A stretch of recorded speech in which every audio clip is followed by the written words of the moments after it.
So when I was little, I was the type of kid that you would find at Goodwill. I would get whatever I could get my hands on as far as technology, and I'd take it home and take it apart. So my mom says that I've been doing this since I could walk, and so it just kind of happened to fall into place. So I actually met a boy who told me that this was possible and that there were jobs in computers, and I had no idea. And so I ended up going to a Million Man LAN party is what it was called, and it's a whole bunch of people in a room for a weekend, and they all play video games together. And that led me to find a camp that was done by Murray State called Cyber Cave. So we started in, and I went to that summer camp for 2 years in a row, and then I went there and got my undergrad. So I truly believe this is the only reason I got a job. I was underqualified for the position, and I had just read an article about how women don't apply for jobs that they're underqualified for, but men do. So I decided to take a chance, just apply for it anyway, and write a cover letter. But TJ Bean, the manager at the time, read it and told me in my interview that was the reason he brought me in. And I talked about the fact that my mom had embedded this security into me since I was wee little, and it had become such an ingrained part of my life of understanding what risks were and accepting them, that it's just natural, it's just what I do.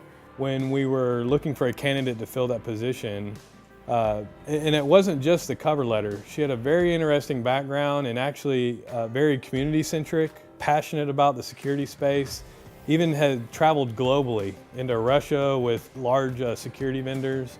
So we knew the passion was there, the want and drive to help others, which is great in a healthcare environment, which we're protecting patients and the information.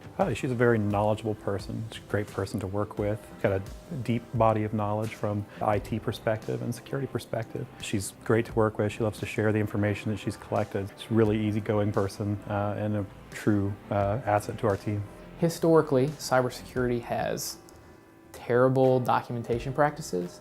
And so the first thing that Sarah did when she came in, she met with every member of her team, and she was just trying to dig in on what do we do, how can we improve this? There's no documentation for it.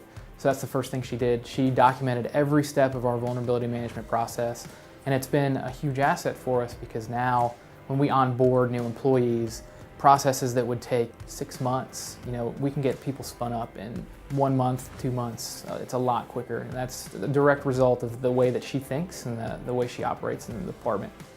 At RSA World, the CEO for that company was just so blown away by her presentation that she's basically on a speaking circuit at this point. The CISO for Capital One at the Gartner Summit in Washington, D.C., she's slated to speak at Black Hat. She's going to probably end up speaking at DEF CON at some point. She'll be speaking at the National Conference for the Vendor in October, so she's just a hot commodity right now. And I've tried to take at least one big trip a year.